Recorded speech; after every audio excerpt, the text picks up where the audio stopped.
இந்த கதையை கேட்டிருப்பீங்கன்னு நான் நினைக்கிறேன். ஒரு குருவி ஒரு மரத்துக்கிட்ட போய் கேட்டுச்சான், கொஞ்சம் காலம் இடம் கொடுக்க முடியுமா, நான் கூடு கட்டிக்க அப்படின்னு கேட்டதும் அந்த மரம் சொல்லிச்சா, என்னால நான் இடம் கொடுக்க முடியாது, நீ வேணா பக்கத்து மரத்துக்கிட்ட போய் கேளு. அந்த குருவி கவலையோட அந்த பக்கத்து மரத்துக்கிட்ட போய் கேட்டுச்சான். அந்த மரமும் பெர்மிஷன் கொடுத்துச்சான். அதுக்கும் கூடு கட்ட ஆரம்பிக்குது. கொஞ்ச காலம் போற நேரத்துல பெரிய மழையோட காத்தடிக்குது. அந்த காத்த தாங்க முடியாம அந்த குருவிக்கு கூடு கட்ட இடம் கொடுக்காத மரம் அப்படியே சரிஞ்சு விழுந்துடுது. அந்த குருவியும் சந்தோஷத்தோட கீழே விழுந்த மரத்துக்கிட்ட போய் நக்கலா கேக்குது, பாத்தியா இப்ப உன்னோட நிலைமை, எனக்கு அன்னைக்கு இடம் கொடுத்திருந்தா நீயும் நல்லா இருந்திருப்பியே, நானும் நல்லா இருந்திருப்பேனே அப்படின்னு சொன்னது. அந்த மரம் குருவிய பார்த்து சொல்லிச்சான், கொஞ்ச காலத்துக்கு முன்னாடியே என்னோட வேர்கள் ரொம்பவே பலவீனமா இருந்துச்சு.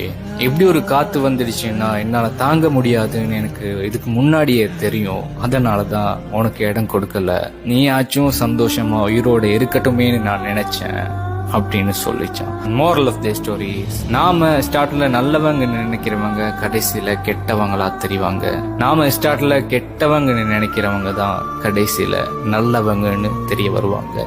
அந்த நேரத்துல அவங்க நம்ம கூட இருக்க மாட்டாங்க.